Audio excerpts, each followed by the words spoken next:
Hello friends, എല്ലാവർക്കും നമസ്കാരം. എല്ലാവരും കാത്തിരിക്കുന്ന നിങ്ങളുടെ പുതുപുത്തൻ വിശേഷത്തിലേക്ക് ഏവർക്കും സ്വാഗതം. ഗൗരിയുടെയും ശങ്കറിൻ്റെയും അടുത്തൊരാഴ്ചത്തെ കഥയായിട്ടാണ് ഞാൻ വന്നിരിക്കുന്നത്. അപ്പോൾ ഇന്ന് പ്രൊമോ വന്നിട്ടുണ്ടല്ലേ. അപ്പോൾ ഒരു ജനറൽ പ്രൊമോ കുറച്ച് മുമ്പാണ് എത്തിയത്. അപ്പം ഒരു പുതിയൊരു അതിഥിയും നമ്മുടെ ഈ ഒരു കഥയിലേക്ക് എൻട്രി ചെയ്യപ്പെട്ടിട്ടുണ്ട്. നമ്മളൊക്കെ കണ്ടിട്ടുണ്ട്, കളിവീടെന്ന് പറഞ്ഞിട്ടൊരു സീരിയൽ സൂര്യ ടി വിയിൽ ഉണ്ടായിരുന്നു. അപ്പോൾ അതിനകത്ത് നായകനാണ് എത്തിയിരിക്കുന്നത്. നമ്മുടെ മറ്റു പല കഥകളിലൊക്കെ ഉണ്ടായിട്ടുണ്ട്. എന്നാലും ഇപ്പോൾ റീസെൻ്റ്ലി കളിവീടിനകത്ത് നായകനാണ്. അപ്പോൾ അത്രയും നല്ലൊരു ആളെ ഇതിനകത്തേക്ക് കൊണ്ടുവരണമെങ്കിൽ എന്തെങ്കിലും കാര്യം കാണുമല്ലോ. അതെന്താണെന്ന് നമുക്ക് നോക്കാം. അപ്പോൾ എന്താണ് ആ വിശദമായ കഥ എന്ന് നമുക്കൊന്ന് നോക്കിയാലോ. എന്താണ് അടുത്ത ഒരാഴ്ച സംഭവിക്കാൻ പോകുന്നത്? അപ്പോൾ നമ്മുടെ ശ്യാമപ്രസാദിനെ ഇറക്കരുതെന്നാണ് ഗൗരിയോടും ശങ്കറിനോടും ഇറക്കാനായിട്ട് കൂട്ടു നിൽക്കരുത്, അല്ലെങ്കിൽ അയാളെ ഇറക്കി കഴിഞ്ഞിട്ടുണ്ടെങ്കിൽ അത് ഇലക്ഷനെ ബാധിക്കുന്നതാണ് മഹാദേവൻ പറയുന്നത്. പക്ഷെ മഹാദേവൻ്റെ വാക്കുകളെയൊക്കെ ധിക്കരിച്ചുകൊണ്ട് തന്നെ ഒരു വക്കീലിനെ കാണാനായിട്ട് നമ്മുടെ ഗൗരിയും അവനും ചേർന്നിട്ട് പോകുന്നുണ്ട്. ഗൗരിയും ആദർശം ചേർന്നിട്ട് പോകുന്നുണ്ട്. പക്ഷേ ഇന്ന് കാണിച്ചൊരു വക്കീലല്ല, വേറൊരു വക്കീലിനെ കാണാൻ, അതായത് നമ്മുടെ പ്രൊമോയിൽ കാണിച്ചൊരു വക്കീലല്ല, വേറൊരു വക്കീലിനെയാണ് അവർ ചെന്ന് കാണുന്നത്. പക്ഷേ ആ വക്കീലിനെ ഇയാൾ ഇടപെട്ട് മാറ്റാണ് കേട്ടോ. നമ്മുടെ ചാരങ്ങാട്ട് മഹാദേവൻ ആ വക്കീൽ ആരാണെന്ന് അന്വേഷിക്കുകയാണ്. അതായത് ഇന്നലത്തെ എപ്പിസോഡിനകത്ത് നമ്മുടെ ഗൗരിയും ആദർശം കൂടി പോയി ഒരു വക്കീലിനെ കണ്ട് അച്ഛനെ ഇറക്കാം എന്നൊക്കെ തീരുമാനിച്ച ആ വക്കീലിനെ നമ്മുടെ ശ്യാമപ്രസാദ് ചാരങ്ങാട്ട് മഹാദേവൻ ഇടപെട്ട് ആ വക്കീലിനെ ആ ഒരു കേസിൽ നിന്നും മാറ്റുവാണ്.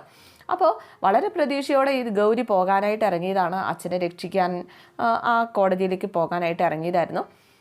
അപ്പോൾ ഗൗരിയെയും പോകാൻ സമ്മതിച്ചില്ല, ശങ്കറിനെയും പോകാൻ സമ്മതിച്ചില്ല. നമ്മുടെ ഗൗരിയുടെ അകത്ത് കയറി പോകാൻ അച്ഛനെ ധിക്കരിച്ച് പോകണ്ട എന്ന് ശങ്കറും പറയുകയാണ്. അങ്ങനെ ഗൗരി അകത്തേക്ക് കയറി പോവാണ്. അപ്പോൾ ആദർശേട്ടനെ വിളിച്ച് ഗൗരി എന്നിട്ട് കാര്യങ്ങളൊക്കെ പറയും, എനിക്ക് വരാൻ പറ്റില്ല, അച്ഛനെ രക്ഷിക്കാനായിട്ട് അവിടേക്ക് എത്തണം എന്നൊക്കെ ഇങ്ങനെ പറഞ്ഞ് നമ്മുടെ ആദർശാണ് അങ്ങോട്ടേക്ക് പോകുന്നത്, അവിടെ കോടതിയിലേക്ക് പോകുന്നത്. പക്ഷേ അവിടെ ചെന്ന് കഴിയുമ്പോഴേക്കും തിരിച്ച് ആദർശിനെ പറയാനുണ്ടായിരുന്ന നല്ലൊരു വാർത്തയല്ല. ആ ഒരു കേസിൽ അറ്റൻഡ് ചെയ്യാനായിട്ട് ഇവർ കണ്ട വക്കീൽ എത്തിയിട്ടില്ല. വലിയ കാര്യത്തിൽ ശ്യാമപ്രസാദിൻ്റെ സ്റ്റുഡൻ്റാണ്, അതാണ് ഇതാണെന്നൊക്കെ പറഞ്ഞ മനുഷ്യൻ അവിടെ എത്തിയിട്ടുണ്ടായിരുന്നില്ല. അയാൾക്ക് പകരം എത്തിയത് മറ്റൊരാളായിരുന്നു. അത് ഈ പറഞ്ഞ നമ്മുടെ ആദർശ് തന്നെ ഈ ആൾ ഏർപ്പാടാക്കിയ ഒരാൾ, അതായത് നമ്മുടെ വക്കീൽ ജ്യോതിഷ് എന്നൊരു വക്കീലിനെയാണല്ലോ പോയി കണ്ടത്. ആ വക്കീലിനെ ഈ ചാരങ്ങാട്ട് മഹാദേവൻ ഇടപെട്ട് മാറ്റിയത് കൊണ്ട് അയാൾ വിളിച്ചു പറഞ്ഞ് ഇടപാട് വരുത്തിയ ഒരാൾ തന്നെയായിരുന്നു ഈ പുതിയ വക്കീൽ. ഈ പുതിയ വക്കീൽ ഇച്ചിരി സ്ട്രോങ് ആണ്. ആര് പറഞ്ഞാലും അങ്ങ് അനുസരിക്കുന്ന ഒരു പാർട്ടിയല്ല. അതായത് നമ്മുടെ ചാരങ്ങാട്ട് മഹാദേവനെ സ്വാധീനിക്കാൻ കഴിയാത്തൊരു വക്കീലാണ് ഇപ്പോൾ വന്ന് ചാടിയിരിക്കുന്നത്. ആ തുടക്കത്തിൽ തന്നെ നമ്മുടെ ശങ്കറും ഇവനും തമ്മിലൊരു കശവിശയൊക്കെ ഉണ്ടാകുന്നുണ്ട്. നമ്മളൊക്കെ വളരെയധികം സന്തോഷിക്കും. കാരണം ശ്യാമപ്രസാദിനെ ഇറക്കാനായിട്ട് കൂട്ടുനിൽക്കുകയും അതുപോലെ തന്നെ ഗൗരിയുടെ വീട്ടിലേക്ക് വരികയും ഒക്കെ ചെയ്യുന്ന നല്ലൊരു വക്കീൽ. എല്ലാവർക്കും ശരിക്കും നമ്മുടെ അവളെ ആരതി ഇവനൊന്ന് കല്യാണം കഴിച്ച് കൊടുത്താലോ എന്ന് പോലെ നമുക്ക് പലർക്കും ചിന്തിച്ചു പോകും. അത്രയ്ക്ക് നല്ല അടിപൊളിയൊരു വക്കീലാണ് കേട്ടോ. ഇതുപോലെ തന്നെ നമ്മളെ കാണുന്നവർ ചിന്തിക്കുന്നത് പോലെ തന്നെയാണ് ആ വീട്ടുകാരും ചിന്തിച്ചത്. വീട്ടുകാർ ചിന്തിക്കുക മാത്രമല്ല, വീട്ടുകാർ ഈ വക്കീലിൻ്റെ വീട്ടുകാർ അങ്ങോട്ടേക്ക് വരുന്നുണ്ട്, ആരതിയുടെ വീട്ടിലേക്ക് വരികയൊക്കെ ചെയ്യുന്നുണ്ട്. ഈ അച്ഛനെ രക്ഷിച്ചതിന് ശേഷം, ശ്യാമപ്രസാദിനെ രക്ഷിച്ച് പുറത്ത് ഇറക്കിയതിന് ശേഷം ഈ ആരതിയെ കാണാനായിട്ട്, പെണ്ണ് കാണാനായിട്ട് വരികയും അങ്ങനെ എൻഗേജ്മെൻറ്റ് വരെ കഴിയുകയൊക്കെ ചെയ്യുന്നുണ്ട് കേട്ടോ. ട്വിസ്റ്റ് അതൊന്നുമല്ല, ഭൂലോക ഫ്രോഡ് എന്ന് പറഞ്ഞിട്ടുണ്ടെങ്കിൽ പക്ക ഫ്രോഡാണ് ഈ മനുഷ്യൻ. ഈ വക്കീല് പക്ക ഫ്രോഡാണ്. ഇത് തിരിച്ചറിയുന്ന ആൾ മറ്റാരുമല്ല, നമ്മുടെ ശങ്കറാണ്. ശങ്കർ ഇത് എത്രയൊക്കെ പറഞ്ഞിട്ടും ആരും ശങ്കറിനെ വിശ്വസിക്കാൻ തയ്യാറായില്ല. ഇവൻ ഫ്രോഡാണ് എന്ന് പറഞ്ഞിട്ട് ആരും വിശ്വസിക്കാൻ തയ്യാറായില്ല. ഇവൻ്റെ കൂടെ പലയിടത്തും മറ്റൊരു പെണ്ണിനെയും കൊച്ചിനെയും ഇവൻ്റെ കൂടത്തെ കണ്ടിട്ടുണ്ട് എന്നൊക്കെ പറഞ്ഞിട്ടും ആരും വിശ്വസിക്കാൻ തയ്യാറായില്ല. മാത്രമല്ല ശങ്കർ എന്തോ പിച്ചും പേയും പറയുന്നു എന്ന രീതിയിൽ ശങ്കറിന് ഇവനോടൊരു ഇഷ്ടക്കേടുണ്ട്, അതുകൊണ്ട് പറയുന്നു എന്നൊക്കെയാണ് എല്ലാവരും വിചാരിച്ചത്. പക്ഷെ ആയിരുന്നില്ല, ഇവൻ പക്ക ഫ്രോഡായിരുന്നു. അപ്പോൾ ഈ കല്യാണമൊക്കെ ആകാറായി കഴിഞ്ഞപ്പോഴാണ് നമ്മുടെ കല്യാണത്തിൻ്റെ ആ ഒരു സമയത്ത് തന്നെയാണ് ആരതിക്ക് കാര്യം മനസ്സിലാകുന്നത്. ആരതിയും തിരിച്ചറിയുന്ന, വീട്ടുകാരെല്ലാവരും തിരിച്ചറിയുന്നത് ഇവനൊരു ഫ്രോഡാണ് എന്നും ഇവന് മറ്റൊരു വിവാഹം കഴിഞ്ഞിട്ടുണ്ട് എന്നും ഒക്കെ. അങ്ങനെ ആരതി തന്നെ ചെന്ന് ഇവനിട്ട് ഒരു തല്ലൊക്കെ കൊടുത്തിട്ട് അവിടുന്ന് തൻ്റെ ആ ജീവിതം തലനാരിഴയ്ക്ക് രക്ഷപ്പെടുത്തിയെടുത്തു എന്ന് പറയാമല്ലോ നമ്മുടെ ആരതി. പക്ഷേ അത് കൊണ്ടുവച്ച് കൊടുക്കുന്നത് വേറെ ഒരു വലിയ മടയിലേക്ക് തന്നെയാണ്. ഇതിൻ്റെ ഹിന്ദി ഉണ്ട് കേട്ടോ. ഇതിൻ്റെ ഒരു ഹിന്ദി ചാനലിലെ റീമേക്കാണ് ഇത്. അപ്പോൾ ആ ഒരു ഇതിനകത്തും ഇതേ രീതിയിൽ തന്നെയാണ് കഥ മുന്നോട്ട് പോകുന്നത്. ഹിന്ദി ആയതുകൊണ്ട് നമുക്ക് മനസ്സിലാവാൻ കുറച്ച് പാടാണെന്ന് മാത്രം. പക്ഷേ ഈ ഒരു രീതിയിൽ തന്നെയാണ് കഥ മുന്നോട്ട് പോകുന്നത്. അതിനകത്ത് നമ്മുടെ ആരതി വിവാഹം കഴിക്കുന്നത് ആരെയാണ് എന്ന് കേട്ടാൽ നിങ്ങളൊക്കെ ഞെട്ടും. ആരതി വിവാഹം കഴിക്കുന്നത് മറ്റാരെയല്ല, നമ്മുടെ ശേഖരനെയാണ് ആരതി വിവാഹം കഴിക്കുന്നത്. എല്ലാവരും അന്തം വിട്ട് പോയില്ല ഇത് കേട്ട് കഴിയുമ്പോഴത്തേന്. ശേഖരനെ ആരതി വിവാഹം കഴിക്കുകയെ? അതെ, ഈ ശേഖരനും ആരതിയും തമ്മിൽ ചെറിയ ചെറിയ ഇഷ്യൂസൊക്കെ ഉണ്ടാകും. ഈ കമലയെ ശേഖരൻ അവിടെ നിന്ന് പറഞ്ഞു വിടുകയൊക്കെ ചെയ്യും. കമലയെ സ്വന്തം വീട്ടിലേക്ക് പറഞ്ഞു വിടുക. കമൽ പ്രസവിക്കുന്നതിന് മുമ്പ് തന്നെ കമലയെ പറഞ്ഞു വിടുകയൊക്കെ ചെയ്യും കേട്ടോ. എന്നിട്ടാണ് ഈ ആരതി വിവാഹം കഴിക്കുന്നത്. എല്ലാവരെയും എതിർത്തുകൊണ്ട് ഇയാളെ വിവാഹം കഴിക്കാൻ ആരതി തയ്യാറാകും. അതിന് പിന്നിലും ചില കളികളും ചില കാര്യങ്ങളും ഒക്കെ ഉണ്ട്. ഒരു വാശി തീർക്കാൻ വേണ്ടിയിട്ടാണ് നമ്മുടെ ആരതി ഇതിന് വേണ്ടിയിട്ട് തയ്യാറാവുന്നത്. അപ്പോൾ ഗൗരിയും ആരതിയും നമ്മൾ ചെറിയ ശത്രുതയിലേക്ക് ആകുകയും അവസാനം ഈ ആരതിയുടെ സത്യസന്ധത അല്ലെങ്കിൽ ആരതി എന്തിനു വേണ്ടിയിട്ട് ഇവനെ വിവാഹം കഴിക്കാൻ തയ്യാറായി എന്നൊക്കെ എല്ലാവരും തിരിച്ചറിയുകയൊക്കെ ചെയ്യുകയാണ്. അങ്ങനെ ആരതിയുടെ ജീവിതം ഈ ശേഖരൻ്റെ കൈകളിൽ നിന്ന് രക്ഷപ്പെടുകയും അവസാനം ശേഖരന് യാതൊരുവിധ നിവൃത്തിയില്ലാതെ വേറെ ആരും ഒരു ആവതില്ലാത്തൊരു കാലം നമ്മുടെ ശേഖരന് ഉണ്ടാവുകയാണ്, ഒരു ആക്സിഡൻ്റൊക്കെ പറ്റിയിട്ട്. ആ ഒരു കാലത്ത് ഇവള് തന്നെ, നമ്മുടെ കമല തന്നെ തിരിച്ചു വരികയൊക്കെ ചെയ്യുന്നുണ്ട്. അപ്പം നിങ്ങൾ ചോദിക്കും, അടുത്ത ഒരാഴ്ചത്തെ കഥയാണോ ശിവരെ ഈ പറയണതെന്നൊക്കെ. പക്ഷെ അടുത്ത ഒരാഴ്ചത്തെ കഥ മാത്രമല്ല ഇത്. കുറേ നാളുകൾക്ക് ശേഷമുള്ള കാര്യമാണ് ജസ്റ്റ് ഞാനിപ്പോൾ ഈ പറഞ്ഞു പോയത്.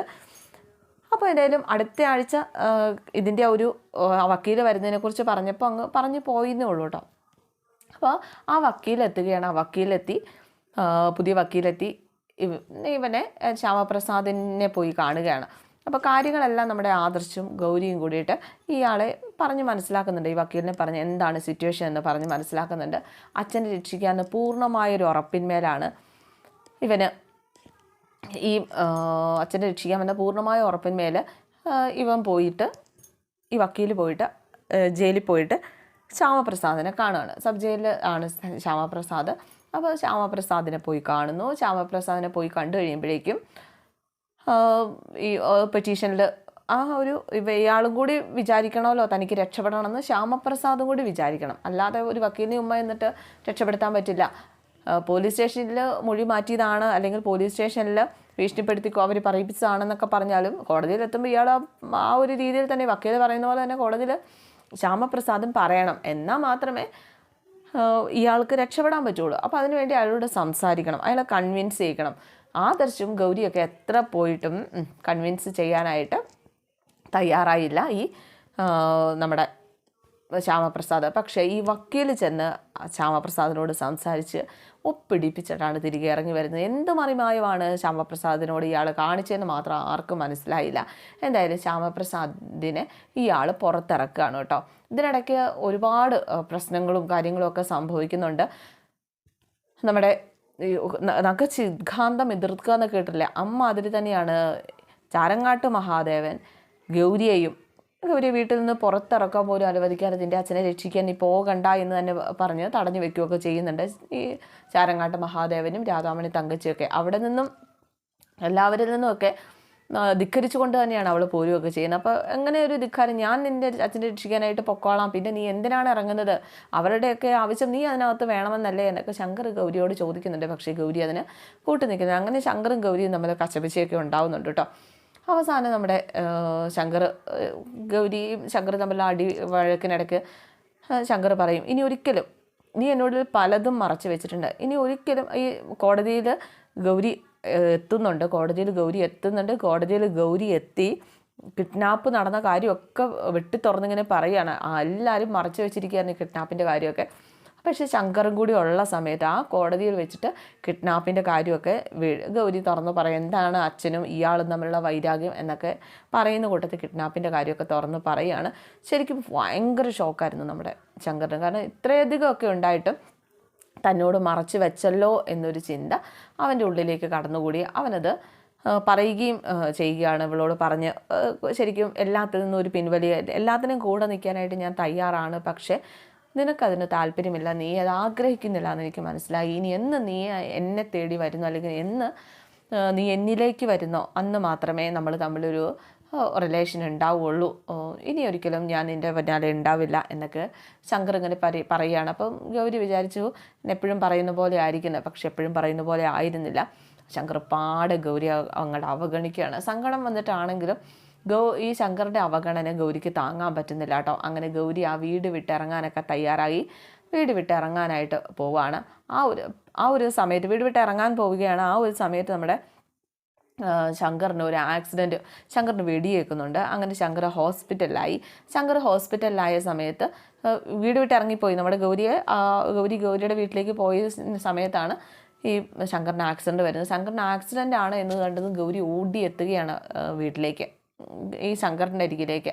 പക്ഷേ അവളെ കാണാൻ പോലും ആരും സമ്മതിക്കുന്നില്ല. അവസാനം അവൾ ഫൈറ്റ് ചെയ്തിട്ടാണ് ശങ്കറിനെ കാണാനായിട്ട് കയറുന്നത്. പിന്നെ അവരുടെ ജീവിതം നല്ല സുഗമമായിട്ട് മുന്നോട്ട് പോവാണ്, നല്ല സ്മൂത്തായിട്ട് പോവാണ്. ഈ ഒരു രീതിയിലാണ് കഥ മുന്നോട്ട് പോകുന്നത്. എല്ലാവർക്കും ഇഷ്ടമായി എന്ന് വിചാരിക്കുന്നു. നിങ്ങൾക്ക് ഇഷ്ടപ്പെട്ട കഥകളൊക്കെ ആയിട്ട് ഞാൻ വരുന്നുണ്ട്, കാത്തിരിക്കുക. C you again. Thank you.